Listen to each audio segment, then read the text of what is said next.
strike into the crowd.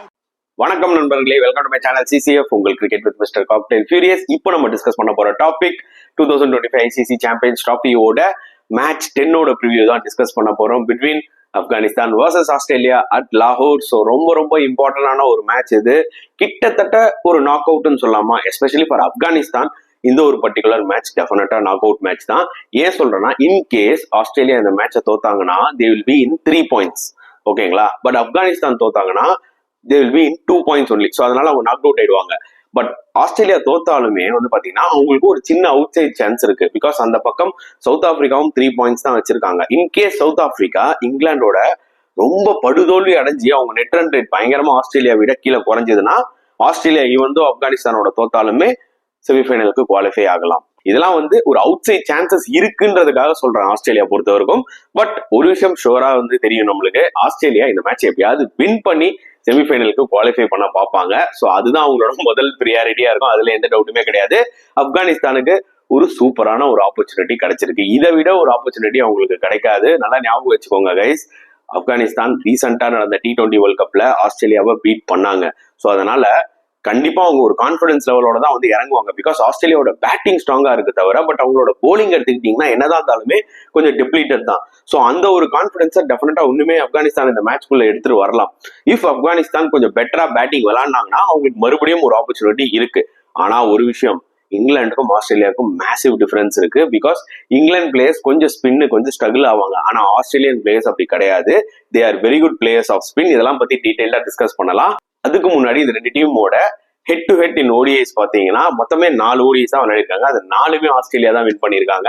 And லேட்டஸ்டா நடந்த ODI எதுன்னு பாத்தீங்கன்னா உங்களுக்கு நல்லா தெரியும், 2023 வேர்ல்ட் கப் வாங்கேடேல நடந்துச்சு. அந்த மேட்ச் ஆப்கானிஸ்தான் வின் பண்ண வேண்டிய ஒரு மேட்ச். ஷார்ட் ஃபைன் லெக்ல பாத்தீங்கன்னா முஜிபுர் ரஹ்மான் மட்டும் அந்த கேட்ச் எடுத்திருந்தாருன்னு வச்சுக்கோங்களேன், மேக்ஸ் அப்பவே ஆப்கானிஸ்தான் வின் பண்ணிருப்பாங்க. பட் அந்த கேட்சை விட்டாரு.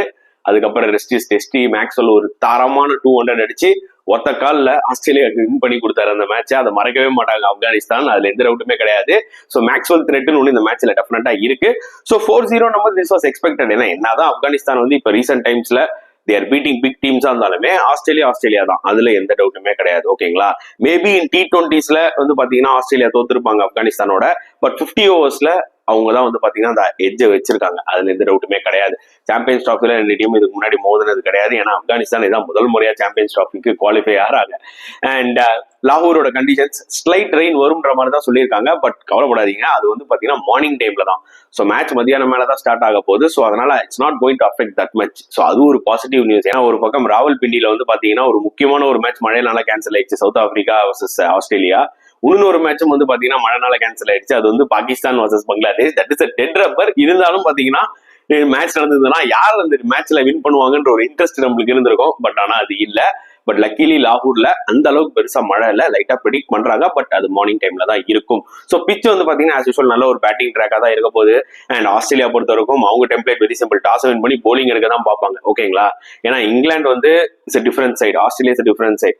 பட் ஆப்கானிஸ்தான் பொறுத்த வரைக்கும் டாஸ் வின் பண்ணி பேட்டிங் ஆட தான் பார்ப்பாங்க. ஸோ ரெண்டு டீமுமே பாத்தீங்கன்னா டாஸ் ஒரு பெரிய ஃபேக்டரா இருக்காதுன்னு நினைக்கிறேன். ஏன்னா ஆப்கானிஸ்தான் வின் பண்ணா பேட்டிங் ஆட போறான். ஆஸ்திரேலியா எனக்கு ஒன்றும் பிரச்சனை இல்லைன்னு சொல்ல போறான். ஆஸ்திரேலியா டாஸை வின் பண்ணா அவன் சேஸ் பண்ண போறான். ஸோ ரெண்டு டீமுக்கும் பாத்தீங்கன்னா இது ஒரு பெரிய லாஸே இருக்காது இந்த டாஸ்ன்றது என்னோட ஒரு கருத்து. வெயிட் பண்ணி பார்க்கலாம். ஸோ ரெண்டு டீமோட ஸ்ட்ராட்டஜி அண்ட் பிளேயிங் 11 அதை பத்தி நம்ம டிஸ்கஸ் பண்ணலாம். ஸோ முதல்ல பாத்தீங்கன்னா ஆப்கானிஸ்தானோட ஸ்ட்ராட்டஜி என்னவா இருக்கும், நான் திருப்பி சொன்ன மாதிரி தான்.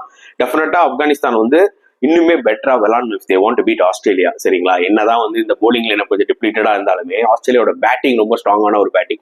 இன்கேஸ் டிராவிஸ் ஹெட்டுக்கோ இல்ல ஸ்டீவ் ஸ்மித்துக்கோ மாட்டிக்கிச்சுன்னு வச்சுக்கோங்களேன், கேம் அப்படியே சிங்கிள் ஹேண்டடா எடுத்துட்டு போயிடுவாங்க. அதுதான் இந்த டீம் கிட்ட இருக்கிற ஒரு பெரிய விஷயமே. புரியுதா உங்களுக்கு? அங்கதான் ரொம்ப கேர்ஃபுல்லா இருக்கணும் ஆப்கானிஸ்தான். ஏன்னா இங்கிலாந்து பிளேயர்ஸ் எல்லாம் பாத்தீங்கன்னா அபார்ட் ஃப்ரம் ஜோ ரூட் மற்ற பிளேயர்ஸ் எல்லாம் சும்மா ஒரு 30-40 பாக்கிறதுக்கு அடிக்கிறதுக்கு டேஞ்சரஸா இருக்கும். ஆனா எனி டைம் அவுட் ஆயிடுவாங்க. பட் ஆஸ்திரேலியன் பிளேயர்ஸ் அப்படி கிடையாது. டிராவிஸ் ஹெட்லாம் ஒரு பெரிய நாக் விளையாடுவாரு. ஸ்டீவ் ஸ்மித் எல்லாம் ஒரு பெரிய நாக் விளையாடுவாரு. புரியுதா உங்களுக்கு? லாபிஷனி எல்லாம் கொஞ்சம் ஸ்பின் நல்லா விளையாடுவாரு. புரியுதா? ஜாஸ் இங்கிலீஷ் இப்பதான் ஒரு செஞ்சுரியை போட்டு வர்றாரு. ஸோ கான்ஃபிடன்ஸ் லெவல் ஹையா இருக்கும். மேக்ஸ்வெல்லை பத்தி சொல்லவே வேணாம். அலெக்ஸ் கேரி நல்ல ஃபார்ம்ல இருக்காரு. ஸோ அவங்களோட பேட்டிங் பார்க்கும்போது வேற லெவல்ல இருக்குங்க. அதுல எந்த டவுட்டுமே கிடையாது. அது எப்படி கிராக் பண்ண போறாங்க ஆப்கானிஸ்தான், அதான் நம்ம வெயிட் பண்ணி பார்க்கணும். ஸோ டெஃபினட்டா ஆப்கானிஸ்தான் பொறுத்த வரைக்கும் அவங்களோட கேமை காமிக்கணும். அதாவது ஃபீல்டிங் லேப்ஸ் இருக்கக்கூடாது, கேச்சஸ் எல்லாம் எடுக்கணும். அந்த மாதிரி மொத்த வித்தியை காமிச்சா மட்டும்தான் ஆஸ்திரேலியாவை பாத்தீங்கன்னா நீங்க வின் பண்ண முடியும், எஸ்பெஷலி இன் 50 overs. அண்ட் அவங்களோட பிளேயிங் லெவல்ல எனக்கு தெரிஞ்சு ஒன்றும் பெரிய சேஞ்சஸ் பண்ணணும்னு அவசியம் இல்லைங்க. அன்லஸ் ஃபசல் ஃபரூக்கி 2 மேட்சாவே வந்து பாத்தீங்கன்னா கொஞ்சம் ஃபிட்னஸ் கன்சர்ன்ஸ் இருக்கிற மாதிரி தெரியுது. ஸோ இந்த மேட்ச்ல வந்து பாத்தீங்கன்னா இஃப் இஸ் நாட் 100% ஃபிட், தயவு செஞ்சு அவர் விளையாட வேணாம். அதுக்கு பதில் வேற ஏதாவது ஒரு பிளேயர், நவீத் சத்ரானோ இல்ல நீங்க ஃபரீத் மலிக்கோ யார வேணாலும் விளையாடிக்கோங்க. இல்ல இன்னொரு ஸ்பின்னர் நீங்க கரோட்டை எடுத்துட்டு வரணும்னாலும் எடுத்துருவாங்க. அதை விட்டு ஒரு அன்ஃபிட் பிளேயர் எடுத்துட்டு வந்துட்டா ஒரு நாள் 6 ஓவர் தான் 5 ஓவர் தான் போட முடியுது அப்படின்ற மாதிரி இருந்ததுன்னா அது வந்து ஒரு பெரிய ரிஸ்கா வந்து ஆப்கானிஸ்தானுக்கு வந்து அமைஞ்சிரும். அதனால எய்தர் நீ ஃபுல் ஃபிட் ஃபசுல் ஃபரிக்கே எடுத்துட்டு போ, அப்படி ஃபிட் இல்லையா வேற ஏதாவது ஒரு பிளேயர் ஏதாவது போலரை வச்சு ரீப்ளேஸ் பண்றது பெட்டர் ஆப்ஷன் நான் சொல்றேன். புரியுதா உங்களுக்கு? ஸோ இன்னொரு பக்கம் ஆஸ்திரேலியா பக்கம் வந்தோம்னா தே வில் பி சோ டெஸ்பரேட். அதாவது எப்போ அவங்க இங்கிலாந்து அடிச்சாங்களோ அப்பவே நம்மளுக்கு நல்லா தெரியும், அடடா இது என்னதான் வந்து டெப்யூட்டட் போலிங் லைனப்பா இருந்தாலும் ஆஸ்திரேலியா வந்து ஐசிசி டோர்னமெண்ட் எடுத்துட்டா அவங்க பீக் ஆயிடுவாங்களா அப்படின்ற மாதிரி தான் நம்மளுக்கு தோணுச்சு. ஸோ டெஃபினட்டா அவங்க எப்படியாவது இந்த மேட்ச் வின் பண்ணி செமிஃபைனல் குவாலிஃபை ஆயிடுவாங்க. அண்ட் இந்த டீமை வச்சுக்கிட்டு அவங்க செமிஃபைனல் குவாலிஃபை ஆனாங்கன்னா முதல் பாக்ஸ் டிக்கு. புரியுதா உங்களுக்கு? அண்ட் நாக் அவுட்னு வந்துட்டாலே ஆஸ்திரேலியா எப்படி விளையாடுவாங்கன்னு உங்க எல்லாருக்குமே தெரியும். ஸோ இட்ஸ் ஹைலி டேஞ்சரஸ் தான் அவங்க என்னதான் இருந்தாலுமே. ஸோ அதனால டெஃபினட்டா அவங்க இந்த மேட்ச் வின் பண்ண பார்ப்பாங்க. அவங்களோட ஸ்ட்ராட்டஜி வந்து will be very simple, counter attacking the spin.